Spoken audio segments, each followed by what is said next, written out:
ಎಲ್ಲರಿಗೂ ನಮಸ್ಕಾರ. ಸಬಿರುಚಿಗೆ ಸ್ವಾಗತ. ನಾನಿವತ್ತು ಕೂರ್ಗ್ ಚಿಕನ್ ಮಸಾಲ ಫ್ರೈ ಮಾಡ್ತಾ ಇದ್ದೀನಿ.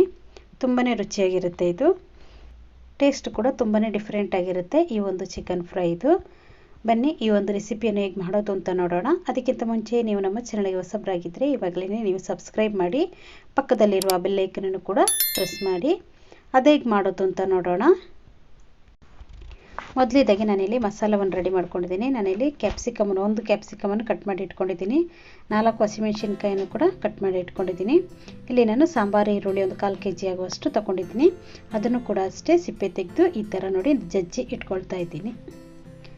ಈ ಥರ ನಾವು ಜಜ್ಜಿ ಇಟ್ಕೋಬೇಕು. ಇದನ್ನು ತುಂಬ ನುಣ್ಣಗೆ ನೀವು ಜಜ್ಕೋಬೇಡಿ, ಸ್ವಲ್ಪ ದಪ್ಪಕ್ಕೇ ಇರಲಿ. ಇದು ನೋಡಿ ಈ ಥರ ಜಜ್ಕೊಂಡು ರೆಡಿ ಮಾಡಿ ಇಟ್ಕೊಂಡಿದ್ದೀನಿ. ಇದೇ ಥರ ಉಳಿದಿರುವಲ್ಲಂತ ಎಲ್ಲ ಈರುಳ್ಳಿಯನ್ನು ಜಜ್ಜಿ ಇಟ್ಕೊಂಡಿದ್ದೀನಿ. ಇಲ್ಲಿ ನಾನು 2 ದಪ್ಪದಾದ ಬೆಳ್ಳುಳ್ಳಿಯನ್ನು ಸಿಪ್ಪೆ ತೆಗೆದು ಅದನ್ನು ಕೂಡ ಇಲ್ಲಿ ನಾನು ಜಜ್ಜಿ ಇಟ್ಕೊಳ್ತಾ ಇದ್ದೀನಿ.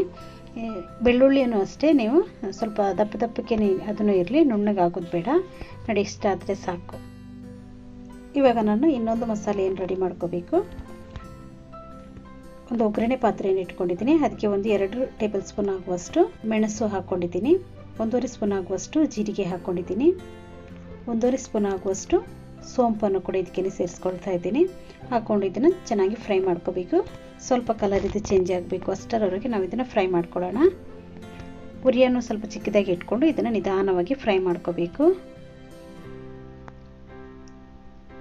ನೋಡಿ ಇಲ್ಲಿ ಇವಾಗ ಇದು ಫ್ರೈ ಆಗಿದೆ. ನೋಡಿ ಇಷ್ಟಾದರೆ ಸಾಕು.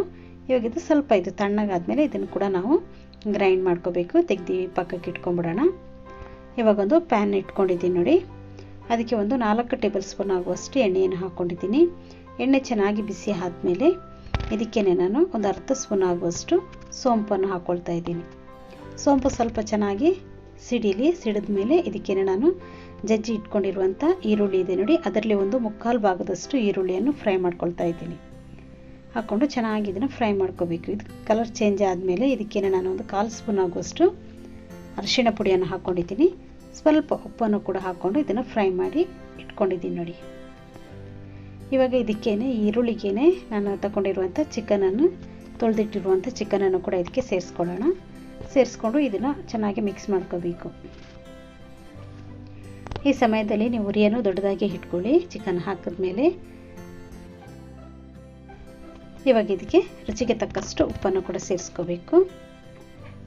ಉಪ್ಪನ್ನು ಇವಾಗಲೇ ನೀವು ಚಿಕನ್ಗೆ ಹಾಕ್ಕೊಂಡ್ರೆ ಚಿಕನ್ ಚೆನ್ನಾಗಿ ಉಪ್ಪೆಲ್ಲ ಎಳೆದಿರುತ್ತೆ. ಅದಕ್ಕೋಸ್ಕರ ಈ ಸಮಯದಲ್ಲಿ ನೀವು ಉಪ್ಪನ್ನು ಸೇರಿಸ್ಕೋಬೇಕು. ಉಪ್ಪನ್ನು ಹಾಕ್ಕೊಂಡೊಮ್ಮೆ ಚೆನ್ನಾಗಿ ಇದನ್ನು ಮಿಕ್ಸ್ ಮಾಡ್ಕೊಳ್ಳೋಣ. ಈ ಚಿಕನಲ್ಲಿರುವ ನೀರೆಲ್ಲ ಚೆನ್ನಾಗಿ ಬಿಡಬೇಕು. ಅಷ್ಟರವರೆಗೆ ನಾವು ಇದನ್ನು ಬೇಯಿಸ್ಕೊಳ್ಳೋಣ. ಇವಾಗ ನೋಡಿ ನಾನು ಇದನ್ನು ಮುಚ್ಚಿ ಚೆನ್ನಾಗಿ ಕುದಿಸ್ಕೊಳ್ಳೋಣ. ಅಷ್ಟರಲ್ಲಿ ನಾವು ಈ ಮಸಾಲೆಯನ್ನು ಪೌಡ್ರ್ ಮಾಡ್ಕೊಳ್ಳೋಣ. ನೋಡಿ ಅದು ಮಿಕ್ಸಿ ಜಾರಿಗೆ ಹಾಕ್ಕೊಂಡು ಇದನ್ನು ಕೂಡ ನಾವು ಪೌಡ್ರ್ ಮಾಡ್ಕೋಬೇಕು. ಇವಾಗ ಇದನ್ನು ತೆಗೆದು ನೋಡೋಣ. ನೋಡಿ ಚಿಕನಲ್ಲಿರುವ ನೀರೆಲ್ಲ ಚೆನ್ನಾಗಿ ಬಿಟ್ಕೊಂಡು ಚಿಕನ್ ಕೂಡ ಒಂದು ಅರ್ಧ ಭಾಗದಷ್ಟು ಬೆಂದಿದೆ ನೋಡಿ. ಈ ಥರ ಒಂದು ಅರ್ಧ ಭಾಗದಷ್ಟು ಚಿಕನ್ ಬೆಂದಿರಬೇಕು. ಆಮೇಲೆ ನಾವು ಇದಕ್ಕೆ ಜಜ್ಜಿರುವಂಥ ಬೆಳ್ಳುಳ್ಳಿಯನ್ನು ಸೇರಿಸ್ಕೊಳ್ಳೋಣ. ಅದರ ಜೊತೆಗೇ ಸ್ವಲ್ಪ ಕರಿಬೇವಿನ ಸೊಪ್ಪನ್ನು ಕೂಡ ಸೇರಿಸ್ಕೋಬೇಕು. ಕಟ್ ಮಾಡಿ ಇಟ್ಕೊಂಡಿರುವಂಥ ಹಸಿಮೆಣಸಿನ್ಕಾಯನ್ನು ಇದಕ್ಕೆ ಸೇರಿಸ್ಕೊಂಡು ಚೆನ್ನಾಗಿ ಇದನ್ನು ಮಿಕ್ಸ್ ಮಾಡಬೇಕು. ಚೆನ್ನಾಗಿ ಒಮ್ಮೆ ಮಿಕ್ಸ್ ಮಾಡ್ಕೊಳ್ಳೋಣ. ತುಂಬಾ ರುಚಿಯಾಗಿರುತ್ತೆ ಇದು. ಈ ಒಂದು ರೆಸಿಪಿ ಮಾಡೋದು ಕೂಡ ತುಂಬಾ ಸುಲಭವಾಗಿ ಮಾಡ್ಕೋಬೋದು. ಇವಾಗ ನೋಡಿ ಚೆನ್ನಾಗಿ ಮಿಕ್ಸ್ ಮಾಡ್ಕೊಂಡಿದ್ದೀನಿ. ಇವಾಗ ನೀವು ಇದಕ್ಕೆ ಖಾರದ ಪುಡಿಯನ್ನು ಸೇರಿಸ್ಕೋಬೇಕು. ನಾನಿಲ್ಲಿ 1/4 ಸ್ಪೂನ್ ಆಗುವಷ್ಟು ಖಾರದ ಪುಡಿಯನ್ನು ಹಾಕ್ಕೊಂಡಿದ್ದೀನಿ. ನಿಮಗೆ ಖಾರ ಜಾಸ್ತಿ ತಿನ್ನೋರಾದರೆ ನೀವು ಜಾಸ್ತಿ ಹಾಕ್ಕೊಳ್ಳಿ, ಇಲ್ಲಾಂದರೆ 1 ಸ್ಪೂನ್ ಹಾಕ್ಕೊಂಡ್ರೂ ಸಾಕು. ಖಾರದ ಪುಡಿ ಹಾಕ್ಕೊಂಡು ಇದನ್ನು ಚೆನ್ನಾಗಿ ಮಿಕ್ಸ್ ಮಾಡ್ಕೊಳ್ಳೋಣ.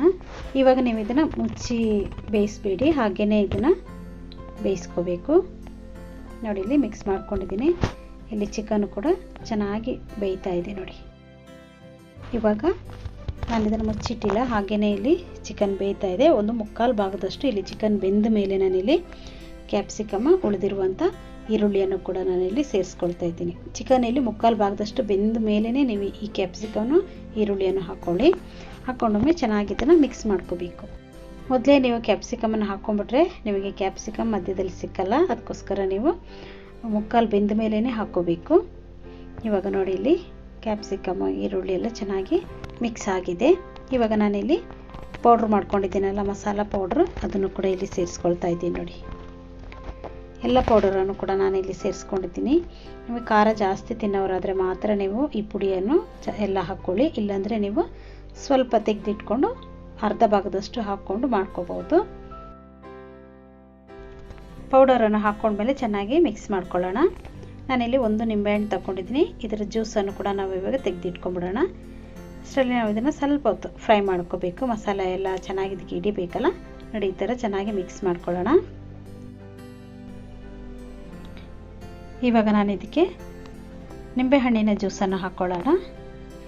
ಈ ಜ್ಯೂಸನ್ನು ಹಾಕೋಬೇಕಾದ್ರೆ ನೀವು ಕೊನೆಯದಾಗಿ ಹಾಕೋಬೇಕು.